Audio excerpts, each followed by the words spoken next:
আসসালামু আলাইকুম। যারা আমার চ্যানেলে নতুন এসেছো, তাদের সবাইকে সাবস্ক্রাইব করে আমার পরিবারের সদস্য হওয়ার জন্য আমন্ত্রণ করা হলো। তোমরা সবাই আমার চ্যানেলটিকে সাবস্ক্রাইব করে দিও। শুরু করতে যাচ্ছি, আমৃত্যু ভালোবাসি তোকে। লেখনীতে ফারজানা মনি। সিজন ৩ পর্ব ২৬ থেকে ৩০। মাগরিবের আজান জানিয়ে দিচ্ছে চারদিকে সন্ধ্যা ঘনিয়ে আসছে। আজ খানবাড়িতে সন্ধ্যার আমেজ নেই। ড্রয়িং রুমে শুনশান নীরবতা। রান্নাঘর থেকে ভেসে আসছে টুংটাং শব্দ। মেঘ, বন্যা ও রাই হেল্পিং হ্যান্ড পদ্মকে নিয়ে রাতের রান্না চাপাচ্ছে। আহিয়ান বিকেলে বেরিয়েছে, এখনো ফিরেনি।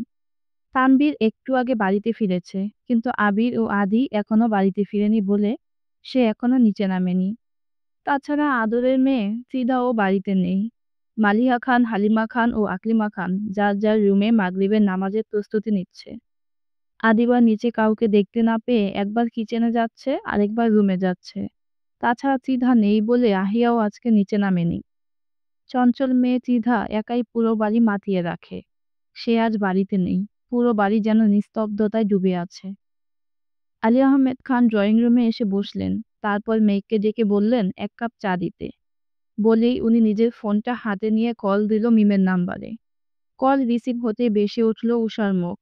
উষা তার বড় নানুকে দেখে খুশিতে চিৎকার দিয়ে বলল, নানা ভাই। আলী আহমেদ খানও হেসে জবাব দিলেন, আরে আমার ছোট বউ দেখি, কেমন আছো? ভালো আছি নানা ভাই। কি করছো? তোমার আম্মু কই? আমি চিপস খাচ্ছি নানা ভাই। আম্মু রান্না করছে। তুমি কি করছো? আমি কিছুই করছি না, বসে আছি। তোমরা সবাই চলে যাওয়ায় আমার বাড়িটা ফাঁকা হয়ে গেছে। এই কথা শুনে উষা আদুরে ভঙ্গিতে বলল, তুমি কষ্ট পেও না নানা ভাই। আমরা আবার যাব। বাবাইকে আজকেই বলবো। আলী আহমেদ খান হেসে দিলেন ওর কথা শুনে। তারপর জিজ্ঞেস করলেন, আমার বড় বউ কই? এই কথা শুনে উষা এক হাত নাড়িয়ে অভিমানী কণ্ঠে বলল, বড় বউ কে নানা ভাই? তুমি কি আবার বিয়ে করেছ? এই কথা শুনে আলী আহমেদ খান আবারও হেসে দিলেন। তারপর বললেন, তোমার ত্রিধা আপু কই? উষা এবার বুঝদারের মতো বলল, ত্রিধা আপু? আপু তো বড় আপুর সাথে পড়তে বসেছে। দাঁড়াও, আমি নিয়ে যাচ্ছি। বলতে বলতে উষা ছুটে গেল জুয়ের রুমের দিকে। কিচেন থেকে মিম বারবার ডেকে বলল, আসতে যাও উষা। কিন্তু সে কোনো দিকে না তাকিয়ে ছুটে গেল ত্রিধার কাছে। ত্রিধা জুয়ের সাথে গ্রুপ স্টাডি করছিল।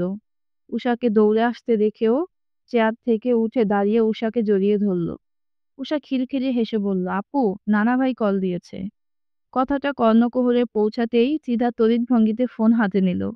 লক্ষ্য করল স্ক্রিনে জ্বলজ্বল করছে তার বড় দাদুর মুখ। আসসালামু আলাইকুম বড় দাদু। ওয়ালাইকুম আসসালাম। তুমি তো বেড়াতে গিয়ে এই বুড়োকে ভুলেই গেছো। সিদা মৃদু হেসে জবাব দিল, মোটেও না। আমি তোমাদের সবাইকে খুব মিস করছি। তাহলে এই বুড়োকে ছেড়ে অন্য কোথাও গেলে কেন?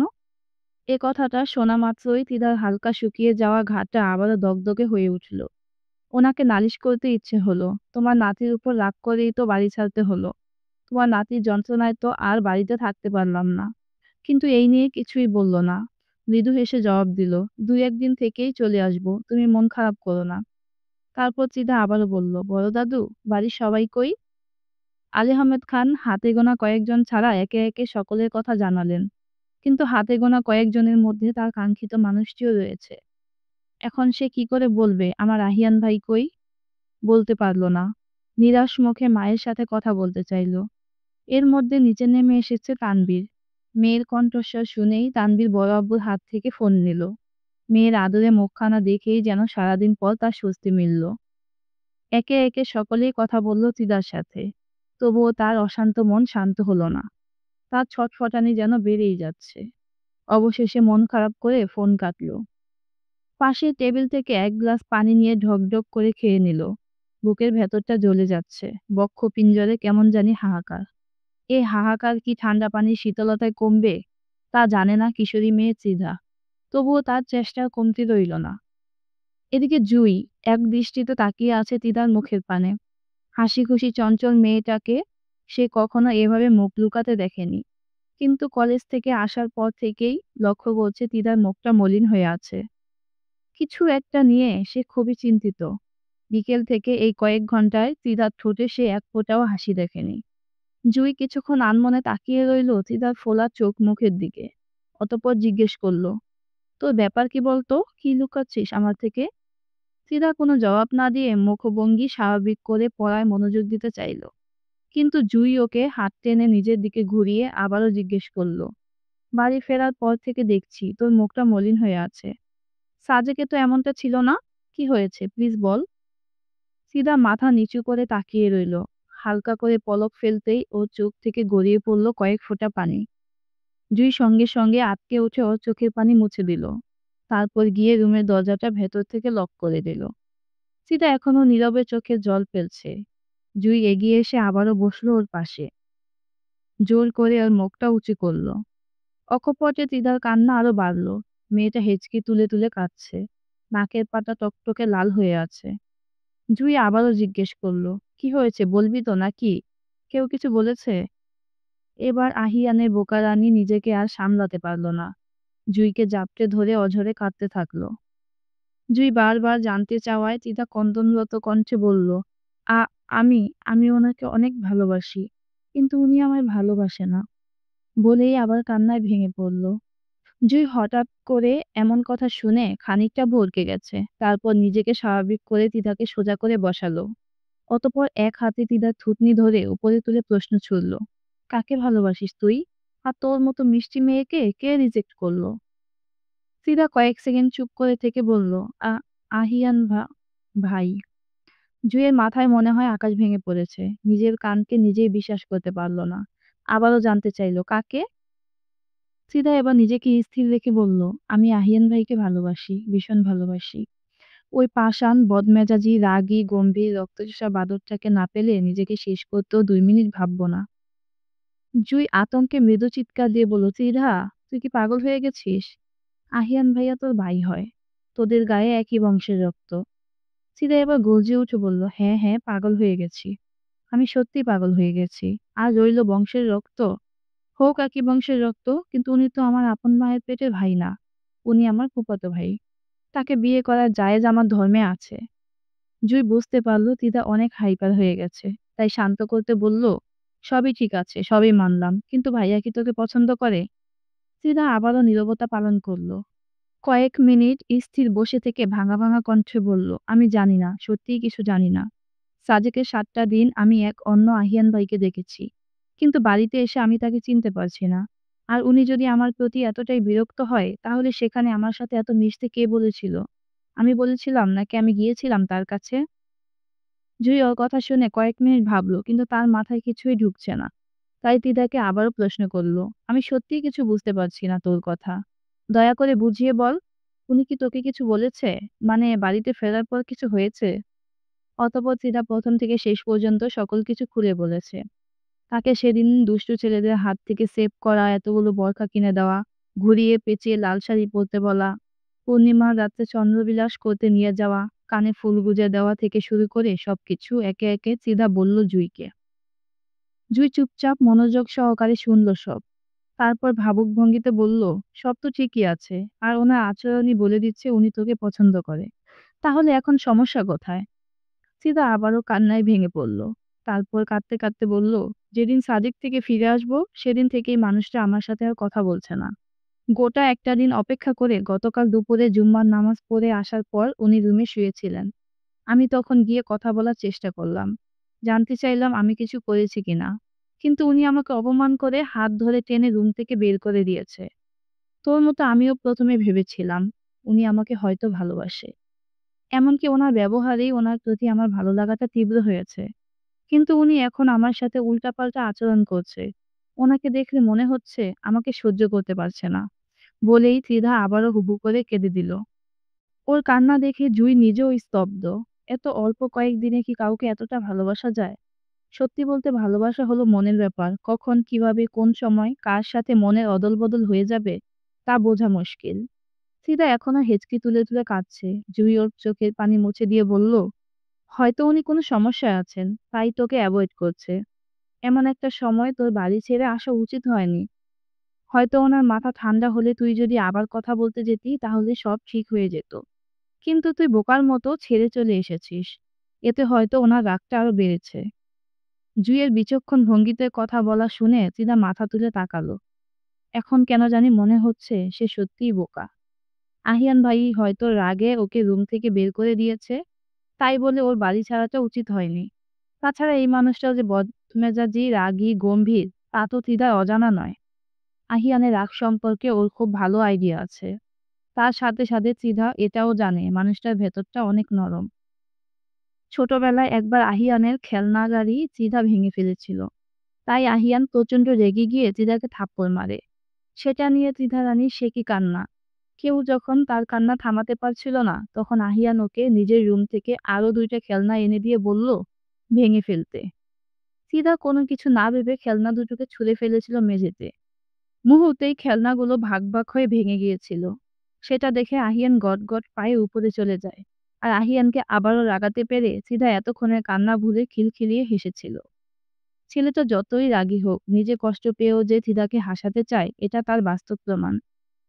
শৈশবের স্মৃতিগুলো মনে পড়তেই চিদা কান্নার মাঝে আবারও খিলখিলিয়ে হেসে উঠল। জি অবাক হয়ে বলল, কি রে বোন, একটু আগেই তো ভেবে করে কাঁদতেছিলি, এখন কি হয়েছে, ভূতে পাইল নাকি? চিদা হাসতে হাসতে বলল, আমারই ভুল হয়েছে জুই, ওনার সাথে রাগ করে বাড়ি ছাড়া উচিত হয়নি।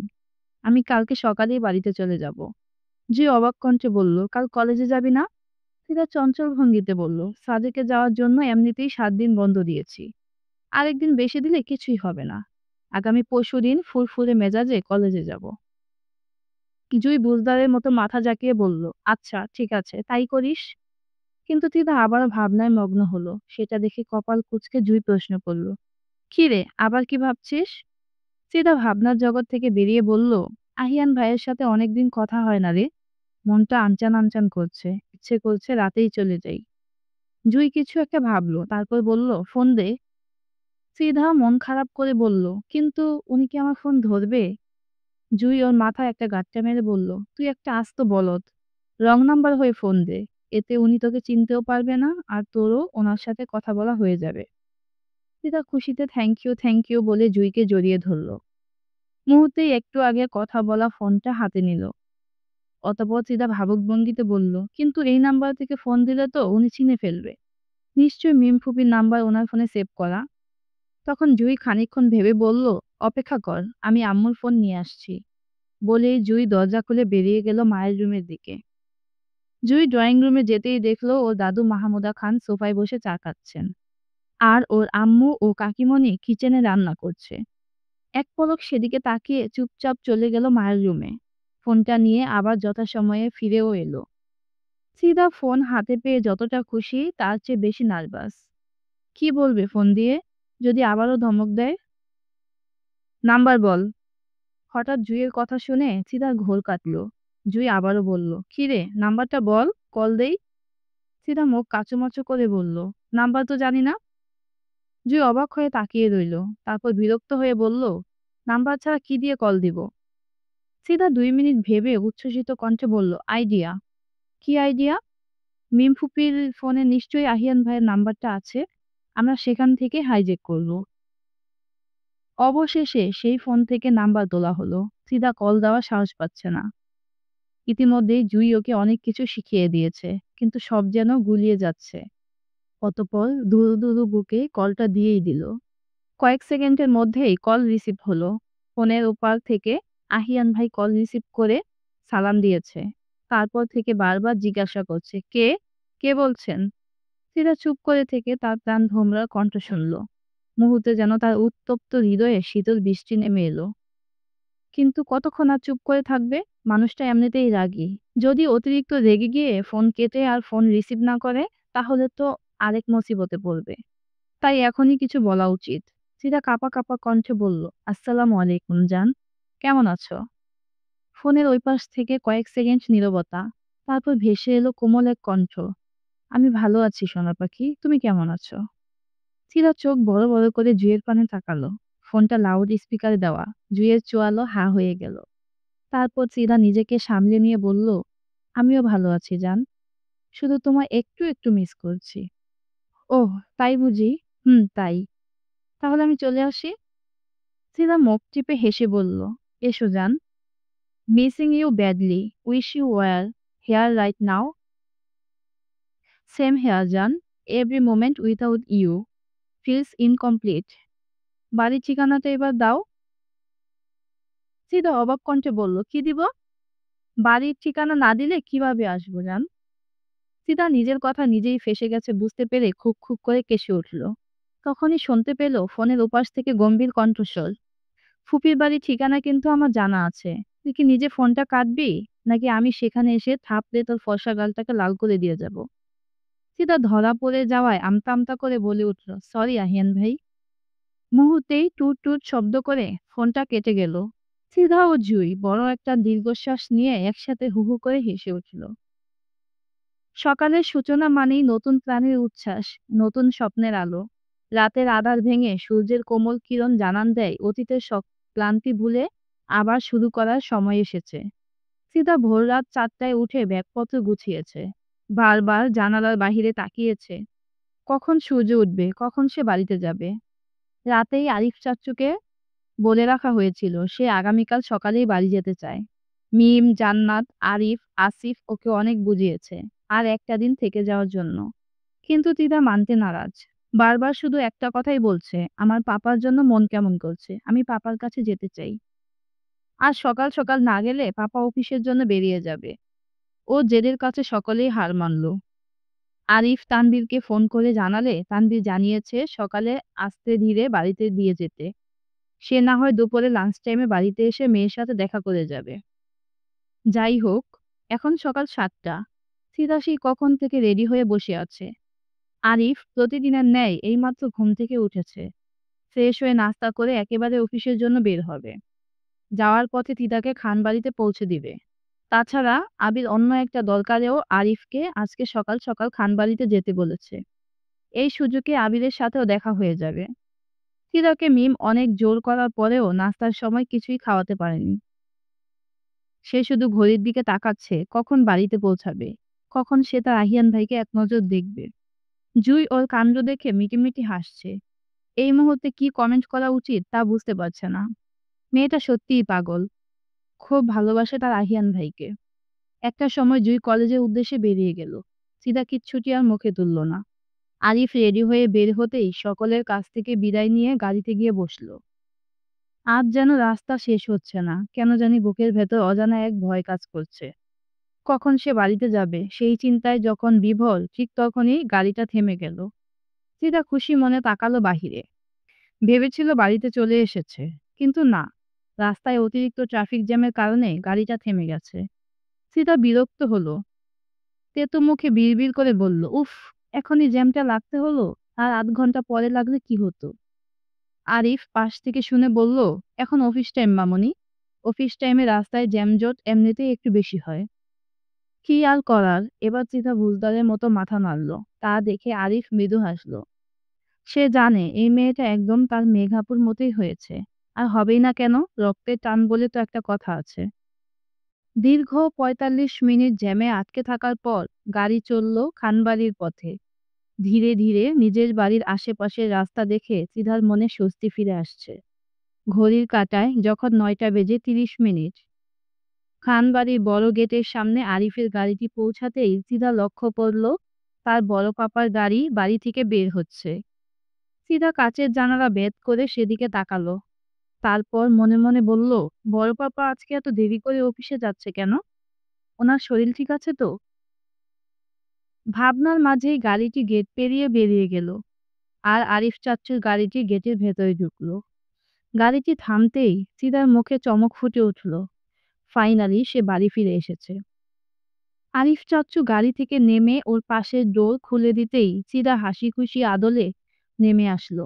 তারপর আর আশেপাশে কোথাও তাকালো না। ছুটে দিল এক দৌড় বাড়ির দিকে। সদর দরজা পেরিয়ে হাঁপাতে হাঁপাতে দাঁড়ালো।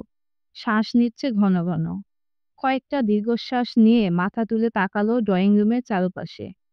উপস্থিত পরিস্থিতি দেখে চিদার মাথা কেমন চক্কর দিয়ে উঠল। কিছু বুঝে উঠতে না পেরে এগিয়ে গেল আরেকটু সামনে। দেখলো তার মেঘ ফুপি সহ বাড়ির সকল মহিলারা সোফায় বসে চোখের পানি ফেলছে। ফুপি যেন সকলের থেকে একটু বেশি ভেঙে পড়েছে। আহিয়া পাশে থেকে নিজের মাকে সামলাচ্ছে। তাই তিদা অন্য কারো দিকে না গিয়ে সোজা গিয়ে দাঁড়ালো ফুপির সামনে। সকলের অবস্থা দেখে ওর কেমন জানি বুক ভারী হয়ে আসছে। কণ্ঠস্বর থেকে কথা বেরোচ্ছে না। তবুও নিজেকে স্বাভাবিক রাখার আপ্রাণ চেষ্টা করে কাঁপা কণ্ঠে জিজ্ঞেস করল, কি হয়েছে ফুপি? তুমি কান্না করছো কেন? কিন্তু সামনের মানুষটা থেকে কোনো জবাব এলো না। তারপর সকলের উদ্দেশ্যে চেঁচিয়ে জিজ্ঞেস করল, আমায় কেউ বলবে তোমাদের কি হয়েছে? তোমরা সবাই কান্না করতেছো কেন? ওর কথা শুনে আহিয়া এগিয়ে এলো। ভারী কণ্ঠে বলল, সিধা, ভাইয়া লন্ডনে ব্যাক করেছে। তাই সকলের মন অনেক খারাপ। এই অদ্ভুত কথাটি কানে পৌঁছাতেই সিধা অবাক হয়ে চোখ তুলে তাকালো আহিয়ার দিকে। ও দৃষ্টি বলে দিচ্ছে এই কথাটা মোটেও বিশ্বাসযোগ্য হয়নি। তারপর কাঁপা কাঁপা কণ্ঠে বলল, গতকাল রাতেই তো মানুষটার সাথে কথা হলো। এর ভেতরে কিভাবে কি? সিধা পুরো কথা শেষ করতে পারছে না, মনে হচ্ছে কেউ গলা চেপে ধরে আছে। সিধার অবিশ্বাস বুঝতে পেরে আহিয়া জানালো, গতকাল রাতে বাড়ি ছিল, একটু আগেই বের হলো। পাপা ও মামা গেছে ভাইয়ার সাথে এয়ারপোর্টে। মুহূর্তেই তিদার মস্তিষ্ক জানান দিল একটু আগে দৃশ্যটি। ওদের গাড়ি যখন গেট দিয়ে ঢুকছিল তখন বড় পাপার গাড়ি বের হচ্ছিল। তার মানে সেটাতেই ছিল তার প্রাণ ভোমরা আহিয়ান ভাই। ফ্রিদা আর কিছু ভাবতে পারল না, হাতের ব্যাগটি হাত থেকে ছুটে পড়ে গেল নিচে। অতঃপর ফ্রিদা আর কিছু না বলে এক পা দুই পা করে সিঁড়ি বেয়ে চলল তৃতীয় তলার দিকে। ওর কেন জানি মনে হচ্ছে সবকিছু দুঃস্বপ্ন। একটু পরে ঘুম ভাঙলেই হয়তো সব আগের মতো হয়ে যাবে। তাই সে ভেবেই নিল আর কোনো লুকোচুরি নয়, এখনই আহিয়ান ভাইয়ের রুমে পৌঁছে তাকে মনের সকল অনুভূতির কথা জানিয়ে দেবে। তারপর যা হওয়ার হবে। ভাবতে ভাবতে চিধা গেল আহিয়ানের রুমের দরজার সামনে। দরজাটা চাপানো। চিধা আলতো করে ছুঁয়ে দিতেই তা খুলে গেল। অতঃপর এগিয়ে গেল সামনে। কয়েকবার কোমল কণ্ঠে ডাকলো, আহিয়ান ভাই, আহিয়ান ভাই। কোনো সাড়া শব্দ এলো না। চিধা আরেকটু এগিয়ে ব্যালকনিতে গেল, কিন্তু সেখানে কেউ নেই। চিধার মস্তিষ্ক সজাগ হতেই পুরো রুমে হন্য হয়ে খোঁজা শুরু করলো। ওয়াশরুমে খোঁজাও বাদ দিল না। মেয়েটার প্রায় পাগল পাগল অবস্থা। অবশেষে ক্লান্ত হয়ে টেবিলের উপর থেকে এক গ্লাস পানি নিয়ে খেতে চাইল, কিন্তু চোখ আটকালো একটা ছোট্ট খামে, যার উপর ছোট্ট একটা গিফট বক্স। চিতা পানিটুকু আর মুখে তুলল না। খামটা হাতে নিয়ে খুলল। সেখান থেকে বেরিয়ে এলো একটা গোলাপি রঙের চিরকুট। চিতা কাপা হাতে চিরকুট খুলে চোখের সামনে ধরল, কিন্তু আজ চোখের পানি অবাধ্যের ন্যায় ঝরছে। ঝাপসা চোখে কিছুই দেখা যাচ্ছে না। মেয়েটা বারবার হাতের উল্টো পিঠ দিয়ে চোখ মুছতে ব্যস্ত, কিন্তু কোনো লাভ হচ্ছে না। বারংবার চোখের কোটর ভরে উঠেছে নোনা জলে। সিধা উপরের দিকে তাকিয়ে কয়েকবার ঘন ঘন শ্বাস ফেলল, নিজেকে স্থির রাখার চেষ্টা করল। অতঃপর চোখ বুলালো চিরকুটের লেখায়, সরি ফর এভরিথিং, তবে আমাদের আবার দেখা হবে। তখন না হয় মান অভিমানের হিসাবটা কষে নেব। মাহাদীপ খান আহিয়ান। এই একটা চিরকুটই যথেষ্ট ছিল সিধার জীবন এলোমেলো করতে, তার সুন্দর স্বচ্ছ মনটাকে ভেঙে গুঁড়ো গুঁড়ো করতে। সেই স্তব্ধ ও নির্বিকার ভঙ্গিতে কিছুক্ষণ চুপচাপ বসে রইল। তারপর অকপটে দু চোখ বন্ধ করে বিছানায় গা এলিয়ে দিল। এতক্ষণে ছটফট করা মেয়েটা মুহূর্তেই চুপ হয়ে গেল। বিকেলটা যেন অদ্ভুত শান্ত। আকাশ জুড়ে সোনালি আর কমলা রঙের আলো ছড়িয়ে আছে। পশ্চিম আকাশে সূর্যের শেষ রশ্মি মেঘগুলোকে রাঙিয়ে তুলেছে লালচে সোনালি আভায়। বাতাসে হালকা শীতলতা, কাশফুলের মতো নরম দোল খাচ্ছে গাছের পাতা। দূরে ভেসে আসছে আজানের সুর, মাঝে মাঝে শিশুদের হাসির শব্দ মিলিয়ে যাচ্ছে কোলাহলে। সিধা ব্যালকনিতে দাঁড়িয়ে আছে, দুই হাত রেলিংয়ে রাখা, চোখ স্থির আকাশের দিকে। তার বুকের ভেতর যেন অদ্ভুত চাপা ঢেউ। কেউ বুঝবে না, বাইরে থেকে শান্ত মনে হলেও ভেতরে সে টলমল করছে। নীল আকাশের বিস্তারে তাকিয়ে থাকতে থাকতে চিদা হঠাৎ অনুভব করলো, মেঘেরা যেমন রং বদলায়, তেমনি তার জীবনও যেন মুহূর্তে মুহূর্তে পাল্টে যাচ্ছে। মাথার ভেতর এক অজানা শূন্যতা তৈরি হলো। সেদিনের পর কেটে গেছে 15 দিন। হ্যাঁ, আজ প্রায় 17 দিন হয়ে এলো প্রাণভোমরা দেখা নেই। আহিয়ান ভাই আর দেশে নেই কথাটা পুরোপুরি মস্তিষ্কে পৌঁছানো মাত্রই তিধা আহিয়ানের রুমে সেদিন জ্ঞান হারিয়েছিল। জ্ঞান ফিরতেই জানতে পারে সে 2 দিন যাবৎ হসপিটালে আছে। কিন্তু কিভাবে কি হলো তা কিছুই তিধা জানে না। পরে অবশ্য আহি আপু বলেছিল। আহি আপু 11টা নাগাদ তিধাকে ডাকতে তার রুমে যায়। কিন্তু সেখানে না পেয়ে ফিরে আসার সময় আচমকা চোখ গেল আহিয়ানের রুমের দিকে। একটু এগিয়ে যেতেই দেখলো ত্রিধা আহিয়ানের বিছানায় গা ছেড়ে শুয়ে আছে। পরপর কয়েকবার ডাকলেও যখন ওর ঘুম ভাঙছিল না, আহিয়া খুব ভয় পেয়ে যায়। তখনই চোখে পড়ে ত্রিধার হাতে একটা গোলাপি চিরকুট। আহিয়া সঙ্গে সঙ্গেই সেটা নিজের হাতে নেয় এবং পুরোটা পড়ে। এখন সকল কিছুই তার কাছে স্পষ্ট। কিন্তু এখন তো এগুলো বাড়ির মানুষকে জানানোর মতো নয়। তাই তিদাকে অনেক কষ্টে ধরে ধরে তিদার রুমে এনে শুয়ে দিল। অতঃপর চিৎকার করে সকলকে ডাকলো। ওর অবস্থা খারাপ বুঝতে পেরে সঙ্গে সঙ্গেই হসপিটালে নিয়ে যাওয়া হলো। পরবর্তীতে ডাক্তার জানায়, কোনো কিছু নিয়ে অতিরিক্ত টেনশনের কারণে তিদার মস্তিষ্কে হালকা রক্ত সঞ্চালন ব্যাঘাত ঘটেছে, যাকে ডাক্তারি ভাষায় বলা হয় ট্রান্সিয়েন্ট ইসেমিক অ্যাটাক, অথবা আরো সহজ করে বলতে গেলে মিনি স্ট্রোক। একদিকে আহিয়ানের হঠাৎ করে দেশ ছাড়া, অন্যদিকে বাড়ির সবচেয়ে চঞ্চল মেয়ে হসপিটালে শয্যাশায়ী। খান পরিবার মুহূর্তেই থমকে গিয়েছিল। তানভীর আর বন্যার তো পাগল পাগল অবস্থা। সেদিন সন্ধ্যার পর ত্রিধার হালকা জ্ঞান ফিরতেই ডক্টর ওর মস্তিষ্ক ঠান্ডা রাখতে স্লিপিং ইনজেকশন দেয়। এভাবে ঘুমাতে ঘুমাতেই চলে যায় আরো 2 দিন। 2 দিন পর পুরোপুরি সজ্ঞানে আসার পর ত্রিধা লক্ষ্য করে সে হসপিটালের বিছানায়। তখন পাশে বসেছিল আহিয়া। পরবর্তীতে আহিয়ার কাছে জানতে চাওয়ায় সে সবটাই খুলে বলে। সুস্থ হওয়ার পর বাড়ির লোক অনেকবার জিজ্ঞাসা করেছে কি নিয়ে তার এত চিন্তা। আহিয়ার শেখানো কথা অনুযায়ী ত্রিধা সকলকে বলল, সামনে পরীক্ষা, সেটা নিয়েই সে একটু ডিপ্রেশনে ছিল। তাই হয়তো এমনটা হয়েছে। তার অসুস্থতার খবর মোটামুটি আত্মীয়-স্বজনদের মধ্যে জানাজানি হলো। অনেকে ফলমূল নিয়ে দেখতেও এসেছে। খানবাড়ির কেউই চায়নি বাড়ির সমস্যা লন্ডনে থাকা আহিয়ানকে জানাতে। কিন্তু তবুও সে কিভাবে যেন জেনে গিয়েছিল। ত্রিধা বাড়ি আসার পর সে অনেকবার অনেকের ফোনে ভিডিও কল দিয়ে কথা বলেছে। আহিয়াকে ইনিয়ে বিনিয়ে বহুবার বলেছে ত্রিধার কাছে ফোনটা দিতে। আহিয়া ভাইয়ের কষ্ট বুঝতে পেরে অনেকবার ফোন নিয়ে গিয়েছে ত্রিধার রুমে, কিন্তু কোনো লাভ হয়নি। ত্রিধা যখনই শুনতে পেল আহিয়ান ফোন দিয়েছে, তখনই কাজের উছিলায় রুমের দরজা ভেতর থেকে লক করে রাখত। মূলত ত্রিধা ইচ্ছা করেই আহিয়ানের সাথে কথা বলতো না। 15 দিন হয়ে গেছে, কিন্তু এই 15 দিনে একবারও আহিয়া কথা বলেনি রিহানের সাথে। ফোন ধরেনি, মেসেজের রিপ্লাইও দেয়নি। ভালোবাসার অভিমান যেন ইস্পাতের দেয়াল তুলে দিয়েছে তাদের মাঝে। কিন্তু ভালোবাসা কি চুপ করে থাকে? রাতের নীরবতা যখন আরো গভীর হলো, চাঁদের আলো নিঃশব্দে খানবাড়ির ছাদে নেমে এলো। তখনই রিহান এসে দাঁড়ালো ছাদের দরজার সামনে। ভাগ্য বোধহয় আজ তার পক্ষেই ছিল, তাই ভাগ্যবশত ছাদের দরজা খোলাই পেল। রিহানের পাশে দাঁড়িয়ে আছে মৃদুল। ভদ্রসভ্য ছেলেটাকে মধ্যরাত্রে আচমকা বিপদের কথা বলে রিহান বাড়ি থেকে বের করে এনেছে। চারপাশ নিস্তব্ধ, যেন সারা পৃথিবী ঘুমিয়ে আছে। মৃদুল ভয়ার্ত কণ্ঠে বলল, প্রেম করার জন্য আর মেয়ে পেলি না মামা? খানবাড়ির মেয়েকে ভালোবাসতে হলো? রিহান এক হাত দিয়ে ওর মুখ চেপে ধরে বলল, চুপ থাক ভাই। তোর কথা বলার কারণে আমার না হওয়া প্রেমটা ভেঙে যাবে। আমার স্মার্ট শ্বশুর আব্বা নিশ্চয়ই মেনে নেবে না মধ্যরাতে তার মেয়ের সাথে এভাবে ছাদ টপকে দেখা করতে আসা। মৃদুল কটাক্ষ করে বলল, তোর কপালে মেলা দুঃখ আছে রে। রিহান ওর কথার প্রতিউত্তর করল না। অভিমান ভেঙে ফেলার তাগিদে বুকের অস্থিরতা সামলাতে না পেরে সে নিঃশব্দে প্রবেশ করল ভেতরে। খানবাড়ির করিডোরগুলো অচেনা অচেনা লাগছিল। তবুও ভালোবাসার দিক নির্দেশনায় শেষমেশ খুঁজে পেল সেই কাঙ্ক্ষিত ঘরটা। দরজার সামনে দাঁড়িয়ে কয়েক মুহূর্ত সে শুধু নিঃশ্বাস ফেলল। আহিয়ার থেকে বহুবার শুনেছে আহিয়া ৩য় তলায় থাকে। সেই অনুযায়ী রিহান ৩য় তলার সব রুমেই মোটামুটি খুঁজছিল।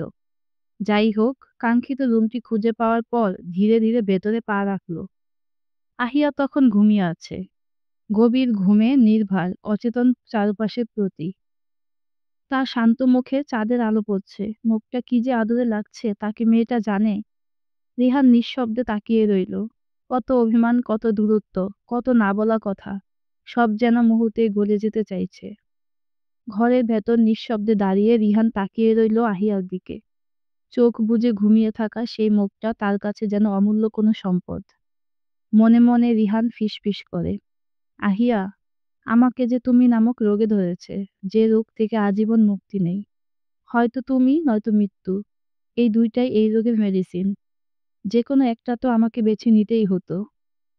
তুমি কথা বলো না, ফোন ধরো না। আমি জানি আমি ভুল করেছি। কিন্তু তুমি কবে বুঝবে বলো তো, তোমার অভিমান আমার বুকের ভেতরে কেমন আগুন জ্বালায়? আজ তোমার মুখটা না দেখলে হয়তো আমি পাগল হয়ে যেতাম। শান্ত হয়ে চোখ বুজে আছো, অথচ আমি তোমাকে হাজারটা কথা বলতে চাই। বলতে চাই, আহিয়া, আমি তোমাকে ছাড়া কিছুই না। তুমি আমার ভেতরে লুকিয়ে থাকা শান্তি। তুমি আমার প্রতিটি নিঃশ্বাসের কারণ। ইহান নিঃশব্দে একটু এগিয়ে এসে আহিয়ার মাথার চুলে হাত রাখল। কিন্তু সঙ্গে সঙ্গে হাতটা কাঁপতে লাগলো। সে ভয় পেল, আহিয়া যদি জেগে ওঠে তবে হয়তো আবারও মুখ ফিরিয়ে নেবে। তবুও রিহান ফিসফিস করে বলল, একবার চোখ মেলে তাকাও জান। একবার বলো তুমি আমার হয়ে যাবে। ঘর জুড়ে নীরবতা। রিহান কাঁপা হাতে আহিয়ার চুলে আলতো করে ছোঁয়া দিতেই হঠাৎ মেয়েটার চোখ কেঁপে উঠল। ধীরে ধীরে দু চোখ মেলে তাকালো সে। রিহান মুহূর্তেই সরে এসে দাঁড়ালো। বুকের ভেতর ধকধক শব্দ যেন কানে শোনা যাচ্ছে। আহিয়ার নিস্তব্ধ দৃষ্টি তার বুকের ভেতর বিদ্যুৎ খেলে দিল। কিন্তু সেই দৃষ্টির ভেতরে ছিল না কোনো ভালোবাসা, ছিল না কোনো হাসি। ছিল শুধু নিঃশব্দ অভিমান। তবু আহিয়া মধ্যরাতে রিহানকে দেখে চমকে গিয়ে উঠে বসল। অবিশ্বাস্য গলায় বলল, আপনি? রিহান গলাটা শুকিয়ে ফিসফিস করে বলল, হ্যাঁ আমি। কথা শেষ করার আগেই আহিয়া চোখ ফিরিয়ে নিল। বিছানার একপাশে মুখ ঘুরিয়ে নিল এত শান্তভাবে যেন সে কিছুই শোনেনি। রিহানের বুকটা ভেঙে গেল। মুহূর্তে মনে হলো এ নীরবতা যেন তীরের চেয়েও গভীর ক্ষত সৃষ্টি করছে অন্তরে। সে চুপচাপ বিছানার পাশে বসে গেল। কণ্ঠ কেঁপে উঠল, তুমি চাইলে আমায় শাস্তি দাও, কিন্তু প্লিজ এভাবে অভিমান করে থেকো না। আমি ইচ্ছে করে কিছু করিনি, বিশ্বাস করো। আহিয়ান আমাকে বারবার বলে দিয়েছে যাতে কাউকে কিছু না বলি। আমাকে বলেছে ওর এত তাড়াতাড়ি দেশ ছেড়ে যাওয়ার কথা বাড়ির মহিলারা শুনলে কান্নাকাটি করে অসুস্থ হয়ে যাবে। তাই তো কিছু বলিনি। তাছাড়া তোমার পাপা সাজেক থেকে যেদিন ফিরেছি সেদিন থেকেই সবকিছু জানতো। যেখানে উনি নিজেই পরিবারের কাউকে কিছু জানাতে চাননি আগে, সেখানে আমার তোমাকে বলাটা অভদ্রতা মনে হয়েছে। তাই আমি বলিনি। আহিয়া কোনো উত্তর দিল না, কিন্তু তার চোখের কোণে জমে থাকা অশ্রু ঝরে পড়ল গাল বেয়ে। রিহান সেই অশ্রু দেখেই বুঝলো মেয়েটা বেশ অভিমান হয়েছে। তাই ওকে শান্ত করতে আরো কিছু বলবে তার আগে আহিয়া বলে উঠল, সব বুঝলাম, সব মানলাম, কিন্তু ভাইয়া যে ত্রিধাকে ভালোবাসে সেটা আপনি আমায় বলেননি কেন? আমি কত বোকা! সাজেকে ভাইয়ার হাবভাব দেখেও আমি কিছুই বুঝতে পারিনি। ভেবেছিলাম হয়তো ভাইয়া বাড়ি থেকে দূরে ঘুরতে গিয়ে তার আলাদা ব্যক্তিত্ব প্রকাশ করেছে। কিন্তু সে যে তিদাকে ভালোবেসে এত কিছু করেছে, আপনি আমায় একবারের জন্যও বলেননি। আপনি আপনার এক বন্ধুর কথা রাখতে গিয়ে আরেক বন্ধুকে কষ্ট দিয়েছেন। আজ থেকে আপনার সাথে আমার ফ্রেন্ডশিপ ক্যান্সেল। আমি কোনো দুমুখো বন্ধুর সাথে বন্ধুত্ব করব না। রিহান নিঃশব্দে হাসল প্রিয়সীর অভিমান বুঝে। অতঃপর ফিসফিস করে বলল, ঠিক আছে, বন্ধু তো রাখতে হবে না। তার চেয়ে ভালো তুমি আমার বউ হয়ে যাও। চলো বিয়ে করে নেই দুইজন। ওর মুখে এমন কথা শুনে মুহূর্তে আহিয়া চমকে তাকালো। ডিম লাইট জ্বালানো আলো আঁধারি ঘরটাতে রিহানের চেহারা স্পষ্ট দেখা যাচ্ছে। রিহান আজকে ঘাবড়ালো না। আহিয়ার চোখে সরাসরি চোখ রেখে বলল, আমি তোমায় খুব ভালোবাসি আহিয়া। ঠিক ততটা ভালোবাসি যতটা ভালোবাসলে তোমাকে ছাড়া নিঃশ্বাস নেওয়া বন্ধ হয়ে আসে। তোমার সাথে ফ্রেন্ডশিপ করার উদ্দেশ্য আমার কোনো কালেই ছিল না। কিন্তু হঠাৎ করে ভালোবাসার কথা জানালে হয়তো তুমি তা মেনে নিতে পারতে না। তাছাড়া আমি চেয়েছিলাম তোমার বাড়িতে সরাসরি বিয়ের প্রস্তাব দিতে।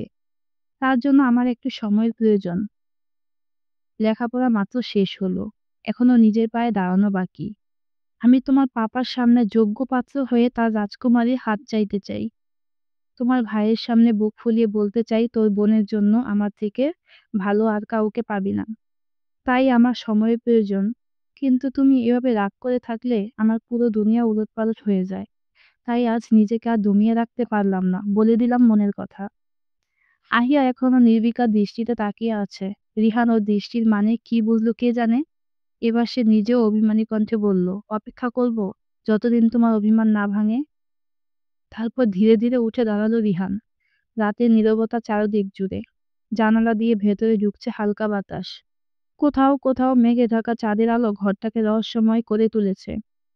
রিহান বুকের ভেতর কষ্ট নিয়ে ধীরে ধীরে দরজার দিকে এগিয়ে যাচ্ছিল। মনে হচ্ছিল আজও হয়তো সে কোনো উত্তর পাবে না, অভিমানী জিতবে। কিন্তু হঠাৎই তার কাঁপা হাত ধরে ফেলল একটি নরম হাত। সেই স্পর্শে রিহান থমকে দাঁড়ালো। হৃৎপিণ্ড যেন এক মুহূর্তের জন্য থেমে গেল। আহিয়া নিঃশব্দে দাঁড়িয়ে আছে, চোখে ভেজা ঝিলিক, ঠোঁটে কোনো শব্দ নেই। পরের মুহূর্তেই সে এগিয়ে এসে রিহানকে শক্ত করে জড়িয়ে ধরল। মাথাটা রাখলো তার বুকে, যেন পৃথিবীর সব নিরাপত্তা শুধু এখানেই লুকিয়ে আছে। রিহানের শরীর কেঁপে উঠল। নিজেকে সামলাতে না পেরে সেও আলিঙ্গনে জড়িয়ে নিল আহিয়াকে। বুকের ভেতর এতদিন জমে থাকা ভালোবাসা আর দমিয়ে রাখা গেল না। রাতের নীরবতা হঠাৎই যেন ভিন্ন রূপ নিল। দূরে কোথাও বজ্রের গর্জন, মেঘে ঢাকা আকাশ থেকে ফোঁটা ফোঁটা বৃষ্টি পড়তে শুরু করলো। জানালার পাশে বৃষ্টির শব্দে মিশে গেল তাদের শ্বাসের শব্দ। রিহান কণ্ঠ কাঁপিয়ে ফিসফিস করে বলল, আহিয়া, আমি তোমাকে ভীষণ ভালোবাসি। তোমাকে ছাড়া এই আমি অসম্পূর্ণ। প্লিজ আমাকে আর ছেড়ে যাওয়ার কথা ভেবো না। আহিয়া কোনো উত্তর দিল না, শুধু আরো শক্ত করে আঁকড়ে ধরল তাকে। বুকের ভেতর জমে থাকা সব অভিমান আজ ভিজে গেল ভালোবাসার বৃষ্টিতে।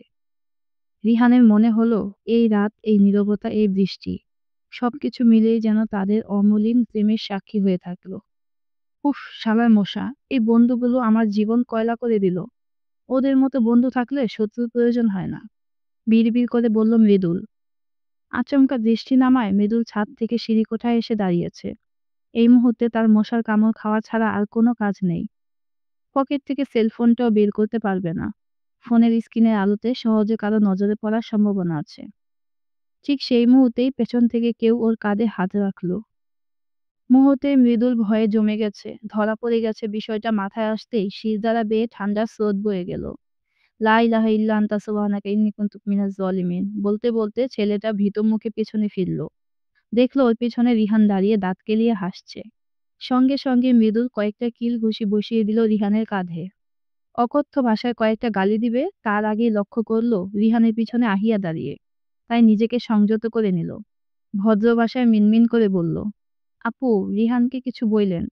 আপনার বাপের ভয়ে এখনই আমার প্রাণ পাখিটা উড়ে যাইতো।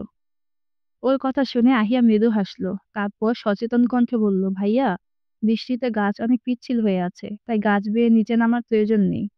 আমি সদর দরজা খুলে দিচ্ছি, আপনারা চুপচাপ বেরিয়ে যান। কিন্তু ভুলেও সিকিউরিটি গার্ডের সামনে পড়বেন না। বাড়ির উত্তর সাইডের দেয়ালটা একটু নিচু, আপনারা সেখান দিয়ে দেয়াল টপকে বেরিয়ে যাবেন। মৃদুল একটা স্বস্তির নিঃশ্বাস ফেলে বলল, থ্যাংক ইউ আপু।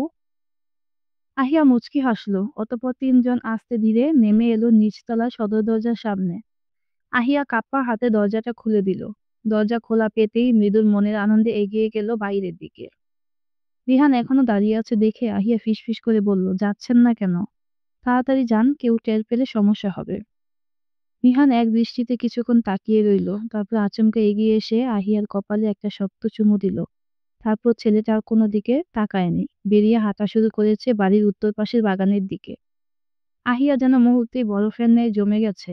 বুকে দুকপুক শব্দটা বেড়েছে। কিছুক্ষণের মধ্যে নিজেকে স্বাভাবিক করে সদর দরজাটা ভালোভাবে লাগিয়ে সিঁড়ি বেয়ে উঠে গেল তৃতীয় তলায়।